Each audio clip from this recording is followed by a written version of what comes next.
Good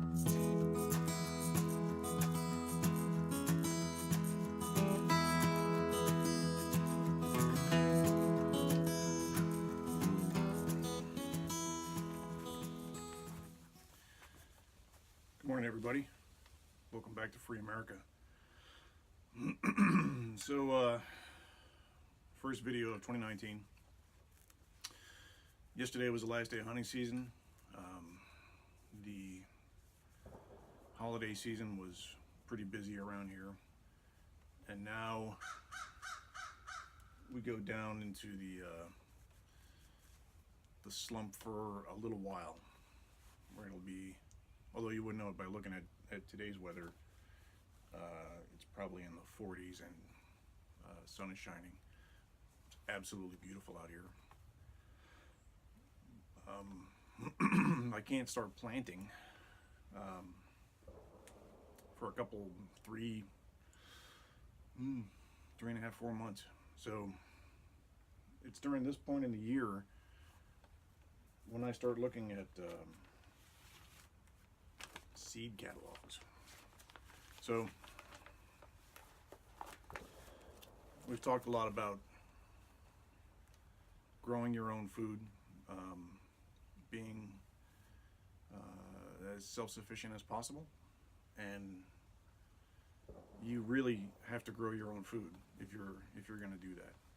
So if you're not necessarily a person who's excited, about gardening, not really a green thumb, what I recommend is that you get some of these seed catalogs, right? And I'll leave links in the description down below, where you can get some of these. Now, a lot of these are quite simply designed to be marketing, for much of this seed has really not very much to do, with organic and all that. You know what I'm saying? You take what you get, right? So the reason why I tell you to do this, or I tell you that I do it, you can do whatever you want, is if you read these catalogs,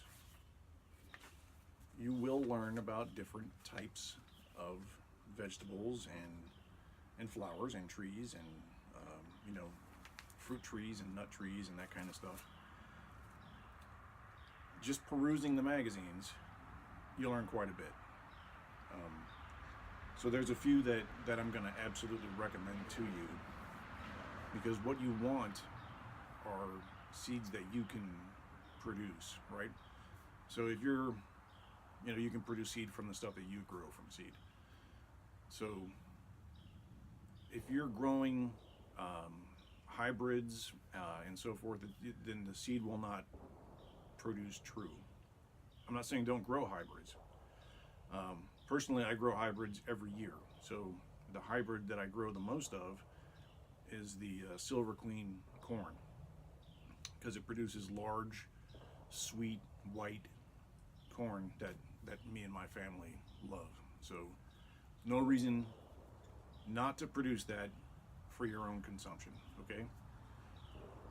There are a couple of different folks, a couple of different organizations. One is called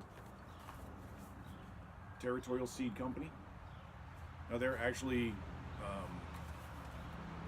headquartered out in the Pacific Northwest, but they are part of the community of folks that are saving seeds that reproduce true all over planet Earth. So these folks participate, as does Seed Savers Exchange, okay? And they're in Iowa.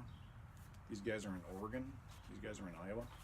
So I'm over here on the Atlantic East Coast,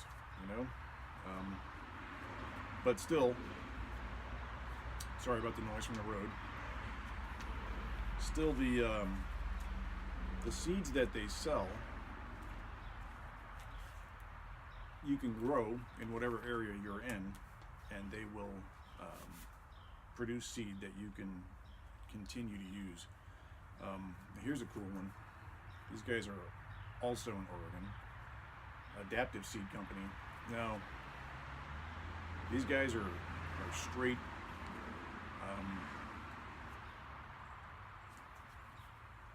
I don't even know. They're pretty radical when it comes to their politics and stuff, and frankly, I don't care, right? I don't have to agree with their politics. I just like the fact that they have seeds that you can't get anywhere else. In fact, these guys are the only ones that had the seeds for Dutch brown beans, right? It's the most common thing in Holland and northern Germany and Scandinavia to have these little brown beans that you turn into soup. For some reason, you can't find them very often in the United States. When you do, it's kind of hit and miss. So these guys had the seeds. They also have all kinds of other seeds, and they're bringing seeds from all over the world into the United States so that we can continue to propagate those kinds of crops. Like I said, the important thing to remember is you have to grow your own food if you're going to be self-sustainable. If you're going to, a lot of folks consider themselves preppers, but they're not growing food. So, and it takes literally years, if you haven't been doing it since you were a child, it takes years to get to the point where you kind of know what you're doing. It also takes years to figure out what grows well, what you like and what you don't like, and what you're going to waste time on and what you're not going to waste time on. The bottom line is this: if you're going to grow food for self-sustainability, you want healthy, high-calorie food, right? So corn is a good one, but you can't live on just corn, right? Potatoes are good. You can't live on just potatoes, but you can grow all kinds of greens, beans, okra, all sorts of different tomatoes. Everybody loves tomatoes, right? Tomatoes are only good during the warm season, but you can take a whole bunch of tomatoes and freeze them, can them, however you want to do it, and have tomatoes all year long. So, and for me, cooking with tomatoes is a big deal. I love cooking with tomatoes. So the bottom line is, now we're in the slump time. Now is the time of year when seed marketers are sending out these very colorful flyers, right? And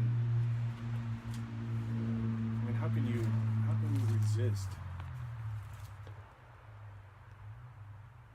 You know, strawberries and stuff like that in the dead of January. You know, how can you do that? The bottom line is, if you're not a serious gardener already, just buy the magazines, or just get the magazines. Usually, if you request them, they'll send them to you for free. Get the magazines and simply read about them. You will learn a tremendous amount just reading through the seed magazines, and you'll kind of get an idea what it is that you think you would like, what it is that you think you would be able to grow. So that's pretty much it. I just wanted to say welcome to 2019. This is one of my favorite times of the year because I get to read about all the cool seeds that I want to grow, dream about the garden that I'm going to plant in the spring and harvest in the summer. You can do that basically for free, and you'll learn a tremendous amount about gardening. You really will. So thanks for joining me. It's a beautiful day, and I hope your 2019 goes really, really well. And I think if you plant a little garden, if you haven't started, if you've never done it before, if you just plant a little garden, even plant something in pots on your balcony, you'll begin to build confidence, and you'll start to figure out what it is that you like to grow, what it is that you like to eat, what it is that your family is actually going to eat.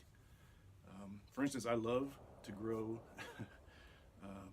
collard greens and mustard greens, but my family doesn't eat them. I'm the only one that will eat them. So I'll grow 3 or 4 plants, harvest them, cut them up, and I'll wind up vacuum packing and freezing them, and then just eating them in small amounts. But anyway, I'm gonna stop rambling. Thanks very much for joining me. Thanks for the subscriptions. Thanks for my subscribers. Thanks to all you folks who spend time watching my ramblings. And look forward this year to more gun videos, more knife videos, and hopefully some more garden videos. God bless America. Thanks for joining me. Bye-bye.